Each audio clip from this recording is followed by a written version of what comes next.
very much, Mr Speaker, to ask the Chief Secretary to the Prime Minister to make a statement on the Government's response to the humble address agreed by this House on the 4th of February. Minister. Mr Speaker, last week the House made a humble address to His Majesty for the Government to disclose material surrounding the appointment of Peter Mandelson as Ambassador to the United States of America. On Monday, my right honourable friend, the Chief Secretary to the Prime Minister, updated the House on further action the Government is taking. He confirmed that the Government will bring forward legislation to ensure that peerages can be removed from disgraced peers and that Peter Mandelson will be removed from the list of Privy Councillors. He also explained how we have changed the process for the relevant direct ministerial appointments, including politically appointed diplomatic roles. And my right honourable friend also set out other areas in which we recognise the need to go further, including around tightening transparency and lobbying. In that statement, my right honourable friend also set out how the Government was responding to the humble address motion, and I'm pleased to provide further update to the House today. Clear, Mr Speaker, the Government will comply fully and publish documents as soon as possible. As I said in this House last week, we welcome both the principle and content of that motion, and we will deliver on it as soon as we can. As such, Government departments have been instructed to retain any material which may be relevant, and work is underway to identify documents which fall within scope of the motion. We will do so as soon as possible when the House returns from recess. In line with the motion passed by this House, where the Government considers documents may be prejudicial to UK national security or international relations, the Cabinet Office will refer this material to the Independent Intelligence and Security Committee. The Prime Minister has written to the ISC, and senior officials have met with the committee to discuss what the RSC requires in order to fulfil this role. Full resources, as I said in the House last week, will be made available to ensure that process happens.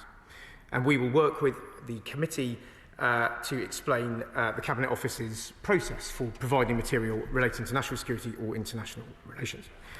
The Government is very grateful to the ISC for their work and commits to full engagement with them to ensure timely and effective release. The House will also be aware of the statement from the Metropolitan Police regarding the ongoing police investigation. Now, that statement made clear, quite rightly, Mr Speaker, and I quote, that the process to decide which documents should be published ultimately remains a matter for Parliament. That is absolutely right, we agree. But as you would expect, the Government rightly does not wish to release anything that may undermine an ongoing police investigation, and as such we are working with the police as they conduct their inquiries to manage this. Mr Speaker, I think that is the right way forward, and I hope the House and you will agree. Mr Speaker, in conclusion, the Government continues to take this matter incredibly seriously, and given the nature of the issues at stake and the scope of material in play, we will comply fully and deliver this as quickly and transparently as possible. The Government will keep the House updated as it does so, and my right honourable friend, the Chief Secretary to the Prime Minister, will publish a written ministerial statement later today. No, you brought me into it. I didn't really turn on. Just to say that the Intelligence Committee is private and independent, and therefore I wouldn't like to see that they were blocked from information because it would not affect any police investigation, because that information wouldn't go into the public arena. So I just want to be aware of that. And can I thank the Minister for coming?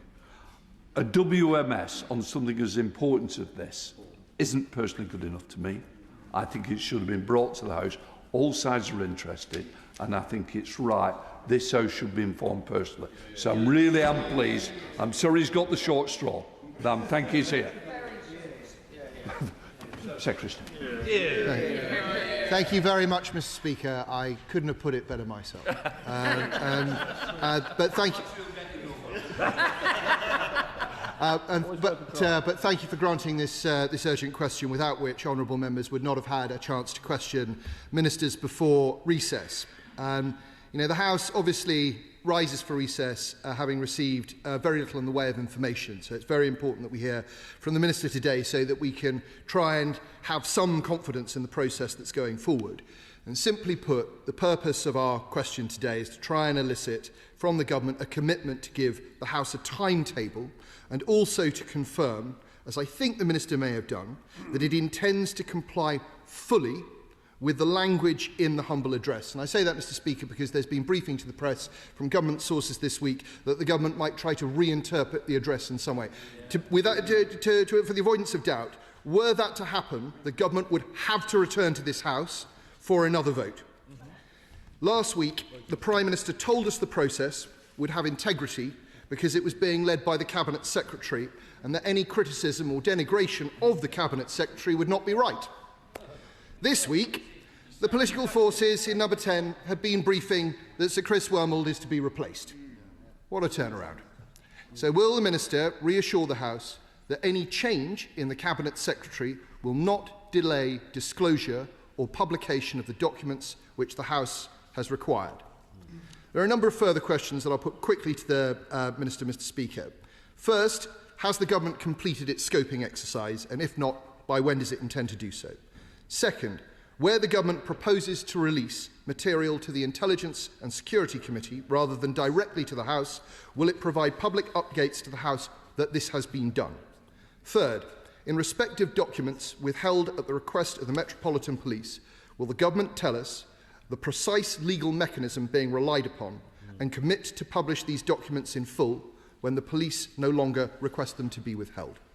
Fourth, will ministers publish a Keeling schedule-style register of withheld or delayed documents setting out the category, the reason for non-disclosure and the expected release date for each? There are strong precedents for this. Fifth, at the dispatch box last week, the Minister told me he would write to myself and the member for Skipton about the Palantir contract. He's not yet done so. Please will he confirm that he will this week? Last and separately, will the Minister commit to publishing all documentation relating to the nomination of Matthew Doyle as a peer? This is now a matter of acute public interest. I will sit down, Mr. Speaker. The Minister will appreciate that confidence in this government's integrity is very low. I hope he will comply in full. Minister. Can I thank the right honourable gentleman for that? Let me try and rattle through those questions. Firstly, and most importantly, we will comply fully. Made that clear in the House. So the government accepted both the principle and content of the motion. We'll comply fully on it. There is a large, this touches on the scoping question, there is obviously a large amount of material potentially in play here, much broader than other humble addresses. That's not a criticism, that's just a factual observation of how long it's going to take to get through this. So the scoping has begun, and we are working, the Cabinet Office is working through that scoping material. As I say, I will update the House as soon as I can with furthermore. We hope to publish the first tranche of this when the House comes back from recess. But as I say, that is being worked through on scoping. The conversations with the Metropolitan Police, as I say, are absolutely, as the Speaker pointed out, have the primacy of this place at heart. But we also, as you would expect, not want to prejudice an ongoing police investigation, so we are just working our way through that. With regard to the Cabinet Secretary that the right honourable gentleman mentioned, obviously it wouldn't be appropriate for a Cabinet Office Minister to talk about the Cabinet Secretary or individual...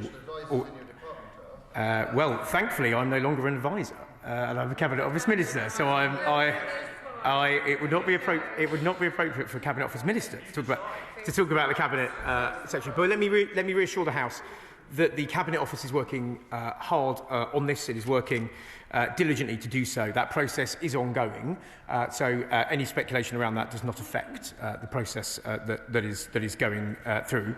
On Palantir, the right honourable gentleman mentioned this. I did commit to write to him. I have spoken to officials about that. I promise we will get that to him. Obviously, that there was an urgent question on this as well. I think that the MOD took that updated, but I promise I will come back. I will come back to him on that. And finally, he touched on Lord Doyle. Obviously, that is outside the scope of this humble address and outside the scope of the papers. So the urgent question on that does not touch upon that. Sarah Owen. Thank you, Mr. Speaker. Parliament is rightly focusing its attention on Peter Mandelson, but along with accusations of other heinous crimes, during his time as trade envoy to Singapore, Vietnam, China and Hong Kong in 2010, Andrew Mountbatten-Windsor passed extremely sensitive material on to Epstein and his accomplices. Isn't it time that, as well as Peter Mandelson, we called on Andrew Mountbatten-Windsor to answer to both the police and to Parliament? Can I thank you for that? Look, everyone in this House has been sickened and dismayed at the revelations from all of the Epstein papers that have come through, and in relation to what the Honourable Lady just said. Obviously, that is outside the scope of this humble address, and that is a matter for the panellists to respond to.